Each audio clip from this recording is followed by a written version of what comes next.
Younger guys especially, the main goal is to try to get them to compete like they do in training. Clean, clean, soften the legs so you don't get skipped too far. But do have that direction. You know, keep the direction there. The gate is farther than it was. The first step of that is realizing it's a process and to keep it focused on the process and get away from the outcome. As soon as you start thinking about your goals, your outcome, you're in a different place and you're not present.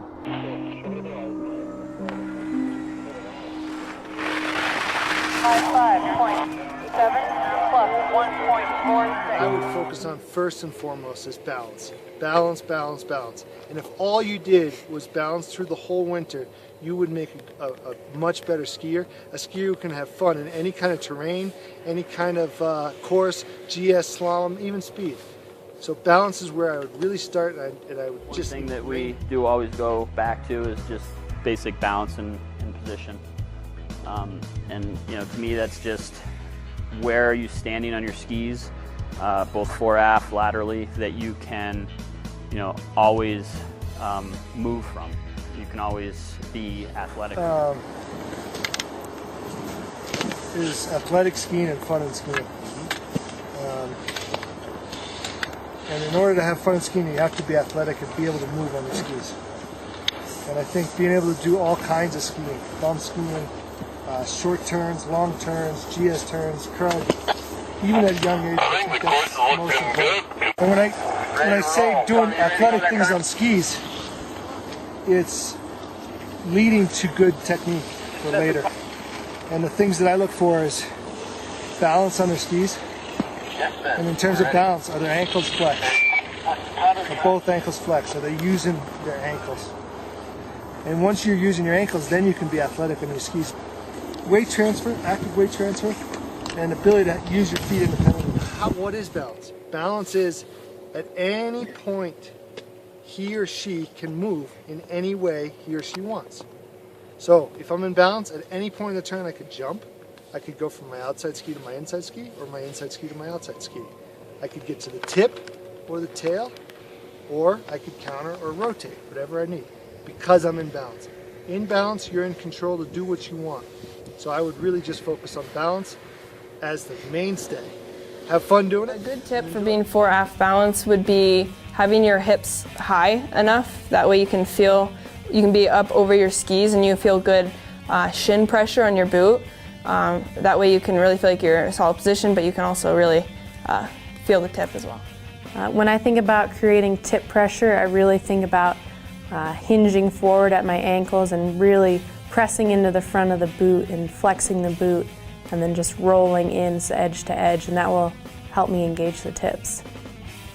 When talking about fore-aft balance, the first and most important thing to talk about is the ankles. The ankles are the connection between the body and the skis.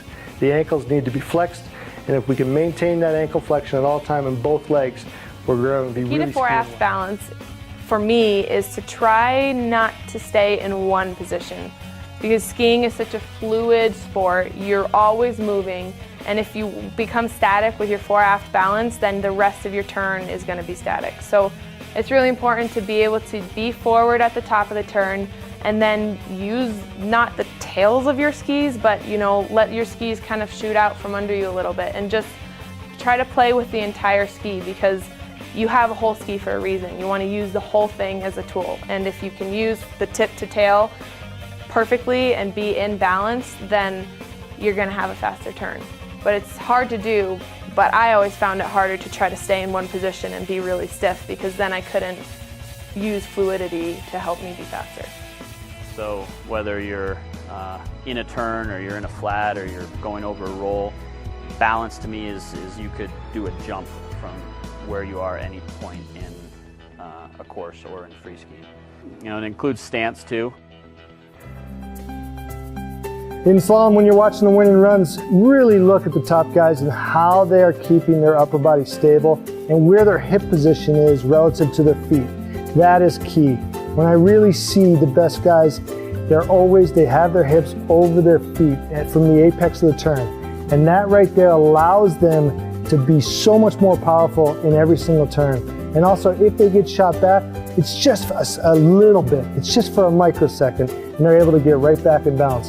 Hips over the feet, really that good position, solid upper body, amazing stuff can happen. One other point to look at is, again, looking at their feet, how they're using their ankles and knees really in a quick way. Slalom this year especially, the top guys, they're going unbelievably straight. They're making the center of mass travel a less distance. In order to do that, you have to be completely connected. The ankles and knees have to do a lot of the work to get the skis to work. And if your ankles and knees are working and your hips are over your feet, you can go super straight. Get a little demo here. You can see right there, he's definitely in the front of the boot. He's got ankle flexion for sure. Comes across there, you know he's pushing hard against both of those tongues. The boots, obviously most of the weight is going to be on his right ski, the outside ski. You can see by the larger bend in it there. But no doubt, ankle flexion is key. And here's a better view of it, and well, 52.3 degrees, in both. So it's matching. The harder thing to do is get nice ankle flexion in the inside leg, but it's equally important. This is Fritz Dopfer training, and just watch as this video goes through, how his stance, his upper body, everything is just athletic, flexed, and doesn't really change. It just stays really solid, and he's one of the guys in the World Cup that maybe is the most disciplined of anyone, so he's really good to watch in that way. See, both knees are going at the same time. He stays flexed in his knees and his hip, but not overly so he's not squatty. The stance width's not changing. And to me, that's, he could really be active and move kind of from any frame that I stopped that at. He has the ability to move. And to me, that's basic balance and position, and that's something that always you can go back to. You can always try to coach that back, and if there's errors going on in skiing, then that's always a place to start, to look for what might be wrong.